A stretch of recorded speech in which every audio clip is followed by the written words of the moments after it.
Women's education है doctor S Radhakrishnan का एक बहुत बढ़िया निबंध है। इसमें जो है वो सुझाव देते हैं महिला की किस प्रकार से महिलाओं को शिक्षा दी जानी चाहिए और उनका समाज में क्या महत्व है। तो वो कह रहे हैं you are living in an age when there are great opportunities for women in social work, public life and administration. आप उस युग में रह रहे हैं जहाँ पर महिलाओं के लिए सामाजिक, सार्वजनिक प्रबंधन के क्षेत्र में महान अवसर हैं। Society requires women of disciplined mind and restrained manners. समाज को आवश्यकता है ऐसी स्त्रियों की जो अनुशासित मस्तिष्क व नियंत्रित तौर तरीके वाली हों। Whatever line of work you undertake, किसी भी प्रकार के कार्य की आप उत्तरदायित्व लें, you should bring to it an honest, disciplined mind. आपको इसमें एक अनुशासित, ईमानदारी पूर्ण ढंग से जुट जाना चाहिए। You will then succeed and have the joy of your life.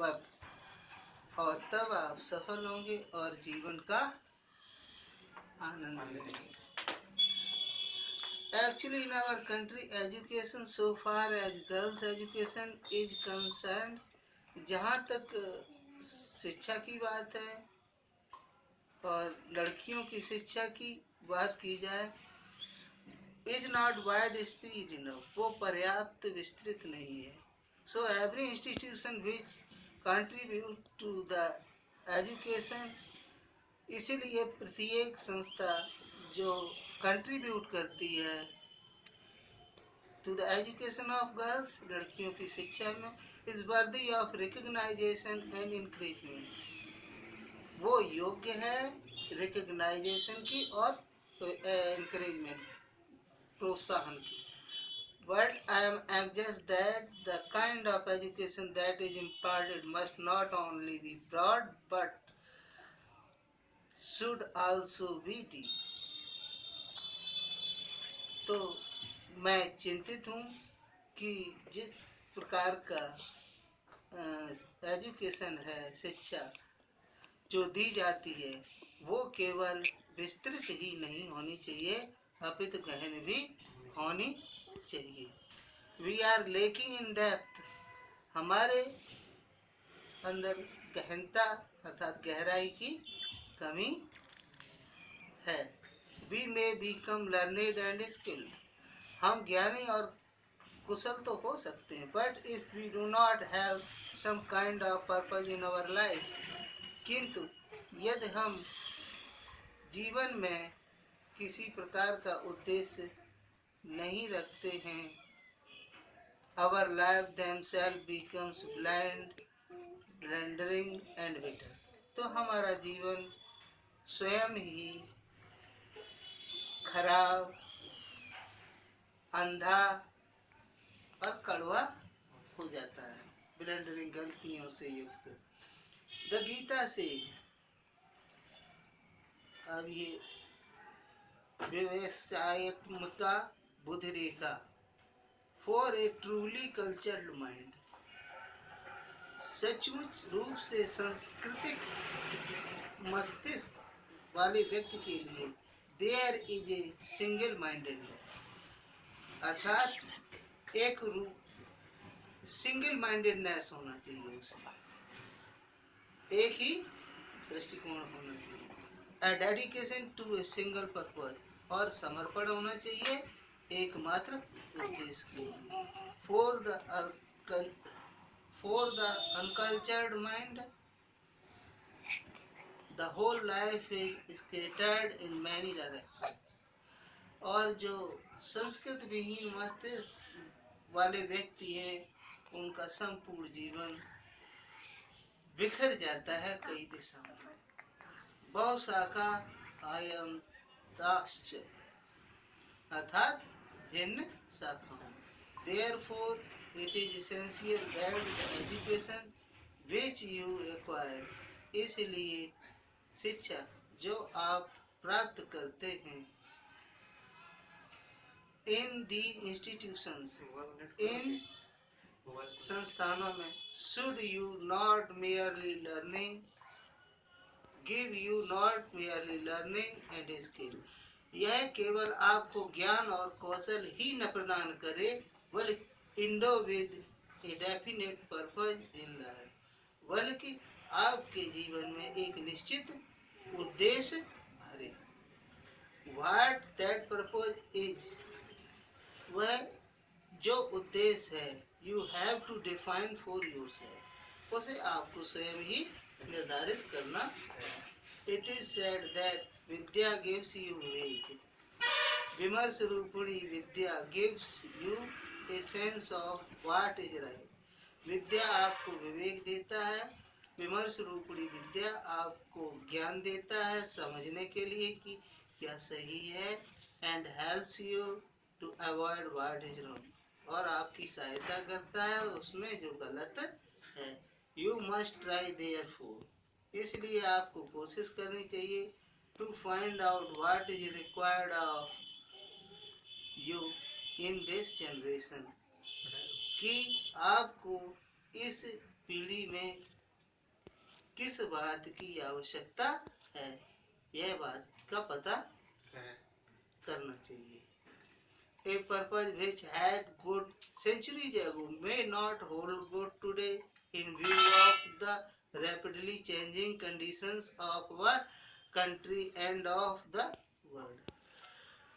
एक उद्देश्य जो सदियों पूर्व अच्छा रहा हो, किंतु आज तेजी से बदलती हुई परिस्थितियों के कारण अच्छा न हो, ये भी तो हो सकता है, या देश की बदलती हुई परिस्थितियां और संसार की हैं। एंड सो इसलिए the purpose which you adopt in your life, इसलिए जो उद्देश्य आप अपने जीवन में अपनाते, must be adopted to the relevant need of the present generation, जो उद्देश्य आप अपनाते हैं उसे वर्तमान पीढ़ी की आवश्यकता के अनुरूप होना चाहिए। Every time we start, we use our hymn and end with saying शांति शांति शांति। हर समय हम प्रारंभ करते हैं, हम अपने स्तोत्रों का प्रयोग करते हैं और अंत करते हैं कहकर के शांति शांति शांति। The teacher and the pupils are expected to avoid hating each other. अध्यापकों व शिष्यों से अपेक्षा की जाती है एक दूसरे से नफरत न करें। Compassion, Daya is the quality which is more characteristic of women than of men. Karuna, Daya, compassion करुणा होती है, दया भी कहती है इसको, वह गुण है स्त्रियों का जो मनुष्य की अपेक्षा अधिक होता है। I read recently a book which speaks about the decline of womanhood and says that this is so because there is decline in compassion. मैंने हाल ही में एक किताब पढ़ी जो कि बताती है स्त्रीत्व के पतन के बारे में, and says that this is so, और कहती है कि ये इस कारण है because, क्योंकि there is a decline in compassion, क्योंकि करुणा अर्थात दया में कमी आई है, दया का पतन हुआ है। In other words, the natural quality of women is compassion. स्वाभाविक गुण जो महिलाओं का है वो करुणा है, दया है। If you do not have compassion, you are not human. अगर आपके अंदर करुणा दया नहीं है तो आप मानव नहीं। It is therefore essential for everyone, इसलिए हर किसी के लिए जरूरी है, हर मानव के लिए, to develop the quality of considerateness, kindness and compassion, कि वो विकसित करे विचारशीलता की, दयालुता की और करुणा की भावना। Without these qualities, we are only human animals. अर्थात यदि बिना व्यक्ति को विकसित करना है अपने अंदर किन गुणों को, विचारशीलता, दयालुता, करुणा, और बिना इन गुणों के मानव नहीं है। अर्थात without these qualities man are only human animal. बिना इन गुणों के मनुष्य केवल नर पशु है। इसे हम कहते हैं, कुछ लोग कहते हैं, मतलब जो देखने में मनुष्य लगे किंतु जानवर हो, ह्यूमन एनिमल। हिंदी में नर पशु कहते, नॉट मोर देन दैट, इससे ज्यादा कुछ नहीं। There is a famous verse which tells संसारा विषया वृक्षया इन दिस इम्परफेक्ट वर्ल्ड। एक फेमस कविता है जिसमें बताया गया संसार विषय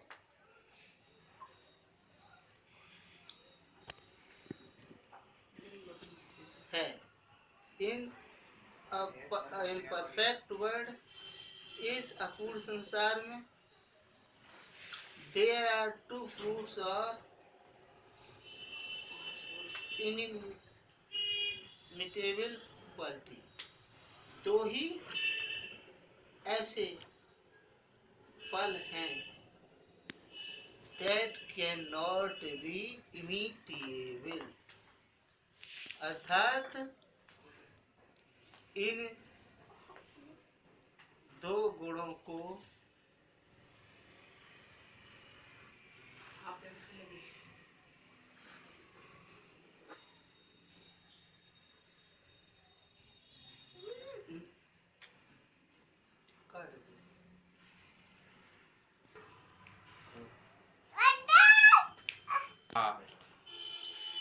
There is a famous verse which tells us sansara visha vrikshya in this imperfect world।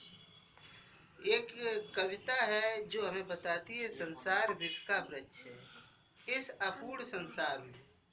There are two fruits of inimitable quality। यहाँ दो ही फल हैं जो अद्वितीय हैं, अर्थात जिनकी कोई तुलना नहीं की जा सकती है। अनुकरणीय भी कह सकते हैं, अनुपम भी कह सकते हैं। These are the study of our great classics। यह है हमारी साहित्यिक रचनाओं, महान साहित्यिक रचनाओं का अध्ययन एंड कम्युनियन, और विचारों का आदान प्रदान विद ग्रेट माइंड्स, महान मस्तिष्क वाले व्यक्तियों के साथ। अर्थात ये दो गुण कौन से हैं जो करना चाहिए? पहला तो जो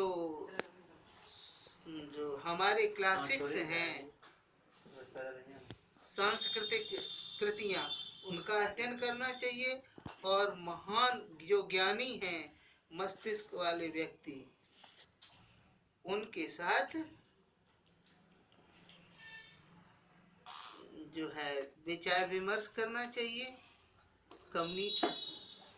कम्युनिकेट करना चाहिए उनसे।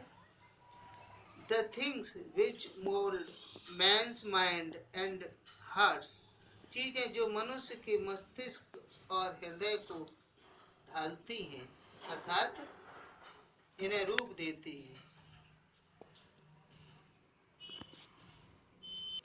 वो यही दो चीजें हैं जो अभी आपको बताई हैं कि महान व्यक्तियों के साथ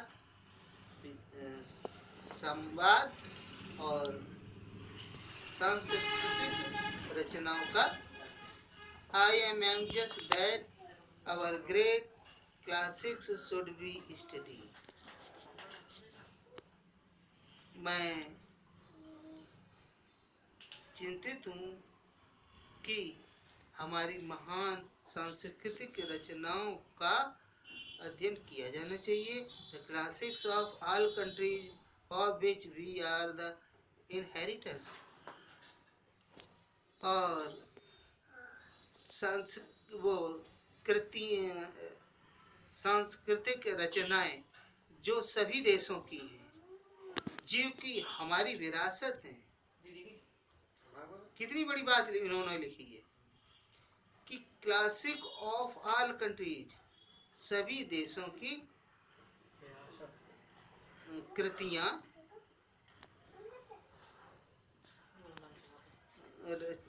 रचनाएं जो पुस्तकों में हैं, जिसके की हम इनहेरिटर्स हैं, अर्थात वो हमारी विरासत हैं। It is a small dialogue in an Upanishad. एक उस उपनिषद में एक थोड़ा सा संवाद है, छोटा सा।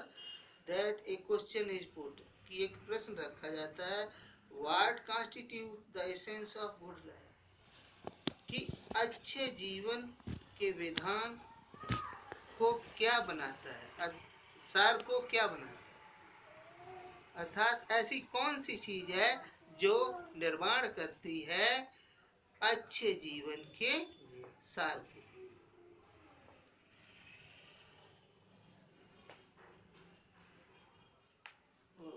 कॉन्स्टिट्यूट का मतलब है विधान का निर्माण करना। अध्यापक उत्तर देता है, don't you here the answer, क्या आपने उत्तर नहीं सुना। देयर वाज ए थंडरक्लैप, बादल की गड़गड़ाहट। दा दा दा, इमीडिएटली, तुरंत। द टीचर एक्सप्लेन्ड, तुरंत ही अध्यापक ने व्याख्या की। That these were the essence of good life, कि यही जो है दा दा दा सार है अच्छे जीवन की। क्या बताया, दा, दमा, दाना, दया। They are rest, they constitute the essentials of good life, वो निर्माण करते हैं आवश्यक चीजों का जो कि होती हैं अच्छे जीवन की।